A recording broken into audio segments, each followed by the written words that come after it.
सुबह के 4 बजे स्टेशन पे पहुंची हूँ और यहाँ पर मैं स्टेशन के बाहर आ गई हूँ, वो भी अकेले। और इतनी ज़्यादा ठंड लग रही है कि मेरी स्किन और मेरे हाथ पैर तो बिल्कुल काम नहीं कर रहे थे।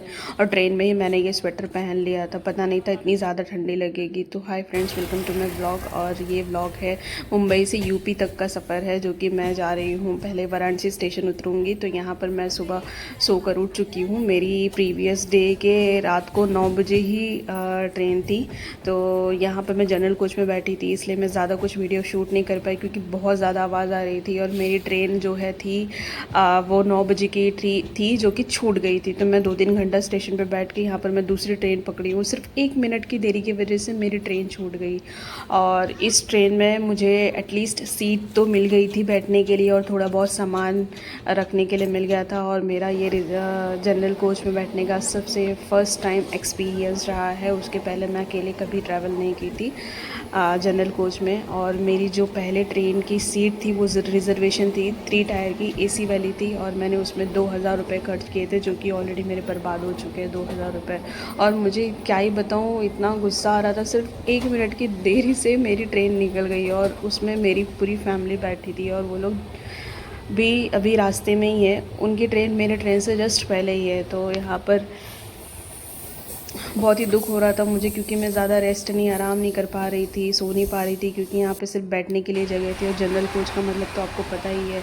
तो सुबह सुबह बैठे बैठे मैं यहाँ पर ठंडी ठंडी हवा खाने के बाद मैं यहाँ पर ब्रश करना शुरू कर दी हूँ। और यहाँ बाथरूम के पास इसलिए ब्रश नहीं कर रही थी क्योंकि ऑलरेडी वहाँ पर बहुत सारे लोग खड़े थे ब्रश करने के लिए। तो मैं सीट पर बैठे बैठे ही अपना पहले कोलगेट निकाल कर दाँत घसने लगी। और फिर उसके बाद जब देखा कि यहाँ पर कोई नहीं है, तो यहाँ जाके ब्रश करने लगी। खैर, जनरल कंपार्टमेंट में तो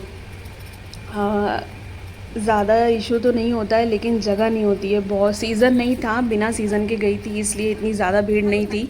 और यहाँ ब्रश करने के टाइम मुझे मिला एक छोटू मोटू गोलू सा बाबू, जो कि बहुत ही क्यूट था। फिर मैं फ़्रेश होके आकर अपने सीट पर बैठ गई, और यहाँ पे इतना अच्छा लग रहा था। देख रहे हो, ठंडी ठंडी हवा। और मैं खिड़की के पास, मुझे बहुत ज़्यादा ही सुकून लगता है। गाना चलता रहे, कान में ईयरफोन हो, और खाने के लिए थोड़ी बहुत कुछ चीज़ें हो, और आप खिड़की के पास बैठे रहो, मुझे बहुत ही अच्छा लगता है। फिर आप मुझे वहाँ पे 24 घंटे भी बैठने के लिए बोलोगे तो मैं बैठे बैठे ही टाइम निकाल लूँगी।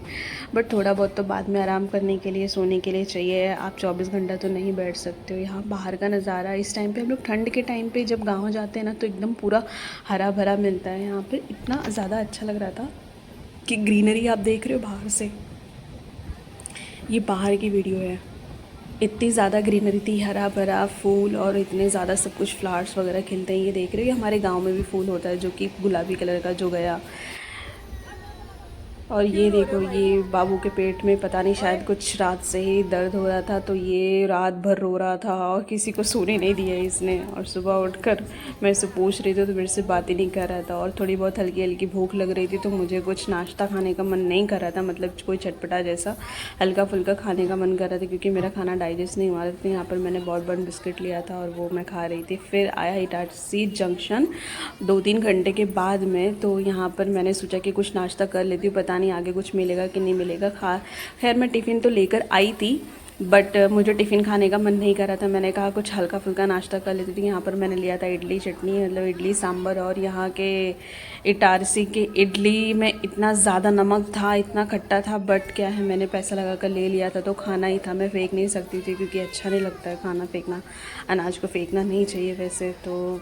इसलिए मैं बहुत ज़रा सी चटनी लगाकर खा रही थी। वेल, वो चटनी नहीं थी, वो सांभर ही था, बट लोग ने सांभर बहुत बेकार तरीके से बनाया था। मैं रिकमेंड करूँगी कि कोई इटारसी जंक्शन से इडली ना ले, क्योंकि बहुत ही बेकार तरीके से वो लोग बनाते हैं।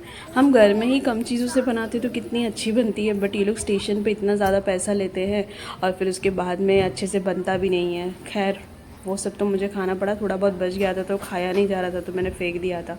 फिर कुछ देर के बाद में आफ्टरनून का टाइम हुआ, दोपहर के 2-3 बज रहे थे, तो फिर यहाँ पर मैंने अपनी टिफ़िन निकाली, जो कि मैं सूखी सब्ज़ी लेकर गई थी और आलू का पराठा लेकर गई थी। तो कुछ वो ख़राब नहीं हुआ था, तो मैंने उसको खाना शुरू कर दिया, क्योंकि मैंने सोचा कि अगर रात तक रह जाएगा तो फिर वो ख़राब हो जाएगा, तो फेंकने में जाएगा, इसलिए मैं खाना शुरू कर दी धीरे धीरे। यहाँ पर थोड़ी बहुत भूख भी लग गई थी, बट इतनी नहीं लगी थी। बट एक्चुअली मैंने तो सब लोगों के लिए ही पराठा बनाया था और इस पराठे के चक्कर में ही मुझे लेट हुआ है। मैं क्या बोलूँ आप लोगों को, कभी भी स्टेशन पे 1 घंटे 2 घंटे पहले पहुंचा जाता है ना। हमारी फैमिली कहती थी 1-2 घंटे पहले पहुंचो, लेकिन मैं खाना बनाने के चक्कर में लेट हो गई। क्या ही बताऊँ।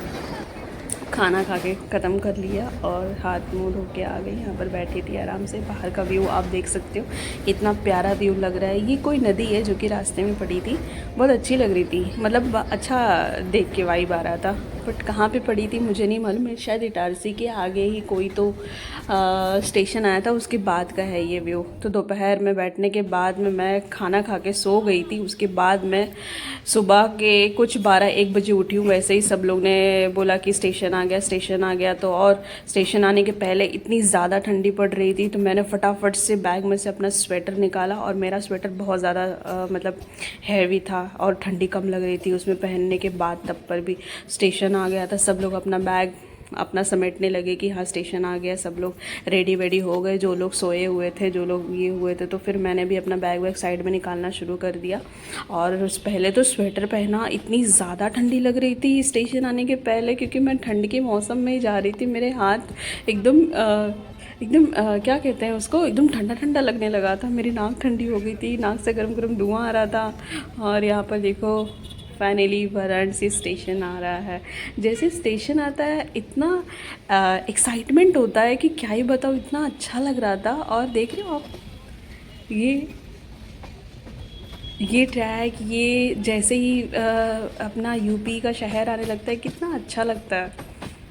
इतनी अच्छी वाइब, इतनी पॉजिटिविटी ही आने लगी थी। इतना मुझे तो हर साल हम लोग जाते थे पहले गर्मी में, बट अभी गर्मी में मेरी तबीयत ख़राब हो जाती है, इसलिए मैं ठंडी में जाना प्रेफर करती हूँ। तो ठंडी में 2-3 बार से हम लोग जा रहे हैं, बहुत ही मस्त लगता है। मैं भी आप लोगों को कहूँगी जो लोग गर्मी में जाते हैं एक बार ठंडी में आप जाइए, बहुत ही प्यारा लगता है। ये देखो बाहर से लेफ़्ट साइड में बस डिपो भी दिख रहा है यहाँ रास्ते में ही ना, ये बस डिपो ही है लेफ़्ट साइड में उस तरफ। और हमारा स्टेशन आने वाला है। और जो ट्रेन है वो थोड़ी सी स्लो हो गई थी, क्योंकि ये वाराणसी में ही उतरने वाला है। देखिए फाइनली वाराणसी स्टेशन आ गया है।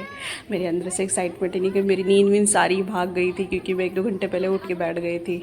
और ठंडी तो खैर बहुत ही लग रहा था। यहाँ पर देखो ये लोग भाग रहे हैं, कुछ लोग किसी की फैमिली को लेने के लिए आए हैं, कुछ कूली हैं।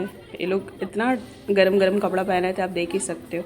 और यहाँ पर सुबह के 4 बजे कोई भी पब्लिक नहीं है, ज़्यादातर कोई भी क्राउड नहीं है।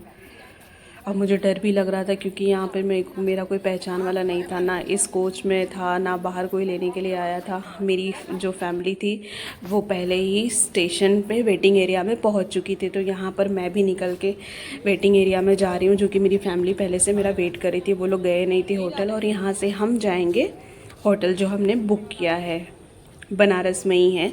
तो सुबह के 4 बजे इतनी ठंडी ठंडी में मैं पहुँच गई। ये रहा बाहर का व्यू, है ना, कितना प्यारा लग रहा है।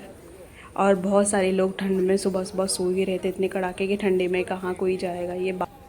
मेरा ये जर्नी वाला व्लॉग अच्छा लगा हो तो मेरे चैनल को सब्सक्राइब ज़रूर कीजिएगा, ताकि आपको नेक्स्ट वीडियो का नोटिफिकेशन मिले।